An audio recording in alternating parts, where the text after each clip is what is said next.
With the physics concepts we've covered so far, we're now in a position to discuss something really amazing, a way to predict the future.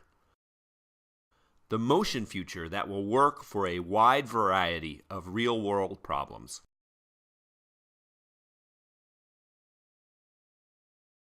And it all starts with the first fundamental principle we've just introduced, Newton's second law.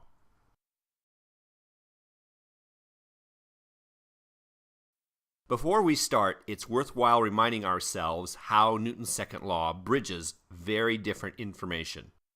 It tells us how to take physical quantities we can obtain just by watching the system move during some time interval. Combine that with some knowledge of the properties of our system and connect that to something very different, a measure of the total impact of the surroundings on the motion we're studying, the total interactions of the surroundings with our system. Let's now take this fundamental principle and rearrange it slightly to reveal a way to predict the motion future of our system. We begin by doing a little bit of algebra on Newton's second law. Let's multiply both sides by the time interval delta t. When we simplify, we obtain this result. Now let's recall the symbol delta v stands for the difference in the velocity of the system at two different times.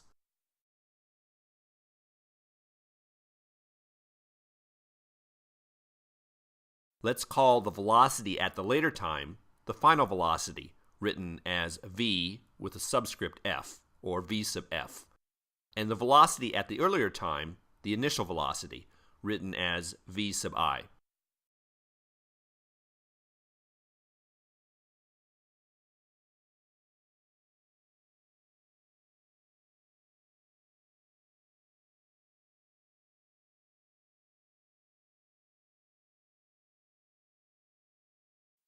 With a little more algebra, we end up with Newton's second law in a form that predicts the future, predicts the final velocity of our system. Let's explore this a bit. Let's imagine that now, at the current time, we want to predict what the velocity will be a little time interval delta t later. On the left-hand side, we're predicting how fast the object moves and in what direction it moves at some later time. But we don't get something for nothing. The right-hand side tells us what we need right now for the current time to make this prediction for a later time. For starters, we need to know, for the current time, how fast and in what direction the object is moving. This is known as an initial condition. We also see we need one property of the system, its mass. Next, we need to decide how far into the future we're going to predict. This is set by our choice of delta t. To make good predictions, we'll typically need to choose delta t small. One way to think about how small is small enough is to look at the final quantity we need for making predictions. We need a good estimate of the net force, the total pushes and pulls from the surroundings acting on our system during the time interval delta t. That is, between now, the current time, and the time when we want to predict the new velocity, v sub f. Our predictions will be good if we choose delta t such that the net force doesn't change much during the time interval delta t.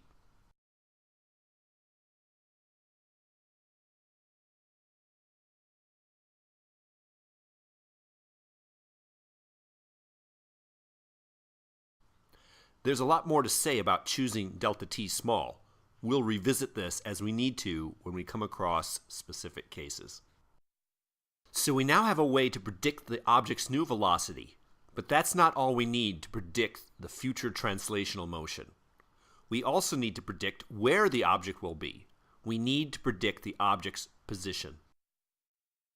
To do this, let's start by recalling our definition for the average velocity. The average velocity is the displacement divided by the change in time. Again, we do a bit of algebra, multiplying both sides by delta t and simplifying a bit to obtain an expression for the displacement, which is the change in the object's position meaning the object's final position, r sub f, minus the object's initial position, r sub I. With just a bit more algebra, we obtain a result that allows us to predict the location of the object, r sub f, a little bit later, a time delta t into the future. Once again, we don't get something for nothing. On the right-hand side is what we need to know to make this prediction. For starters, we need to know, for the current time, where the object is located. That is, r sub I, the initial position. This is another initial condition. Moreover, we also need to specify how far into the future we're going to predict. We need to make the same choice of a time interval delta t that we made for predicting a new velocity. Again, to make good predictions, we will typically need to choose delta t small. Speaking of the velocity, that's the last thing we need to predict the new position, an estimate for the average velocity. We can estimate that from the velocities in Newton's second law. One possible choice is to make an approximation that v average is equal to v sub f. Other choices are possible, and we'll discuss these in context later. But the bottom line is, as long as we choose delta t small enough, our approximation here for v average will work pretty well in many cases. So let's collect all these results together here and quickly summarize. To predict the motion a small time delta t into the future, we start with the initial conditions at the current time, determine the total pushes and pulls now acting on our system of mass m, use this information to predict the new velocity, and then use that to predict the new position. That's good as far as it goes, but what if we want to predict still further into the future? How would we do that?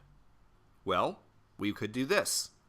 Take our new predicted position and predicted velocity and go back to the top where we could now treat these quantities as new initial conditions, a new initial position and new initial velocity.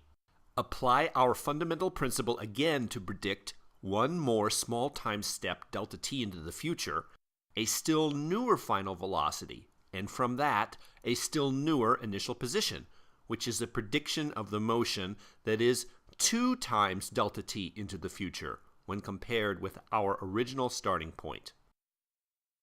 Now this only works if, and this is a big if, we can determine now what the total forces are for this second trip through Newton's second law. The net force could have changed from the first time we applied Newton's second law, so we would need to allow for a possibly new total net force to make this work. Often we can manage this, so our prediction the second time through will be good too. Now, if we want to keep predicting still further into the future, just repeat the process again, and again, and again, for pretty much as long as we like. We call this repeated application of Newton's second law, iteration of Newton's second law. And so, this is how we can think of predicting the motion for a long time into the future, not as something we do in one fell swoop, but as the accumulation of a large number of small predictions, where each prediction is made for only a small time interval delta t into the future. This procedure is some very powerful motion prediction magic. We will see that we will be able to apply this approach to make predictions in some really challenging problems.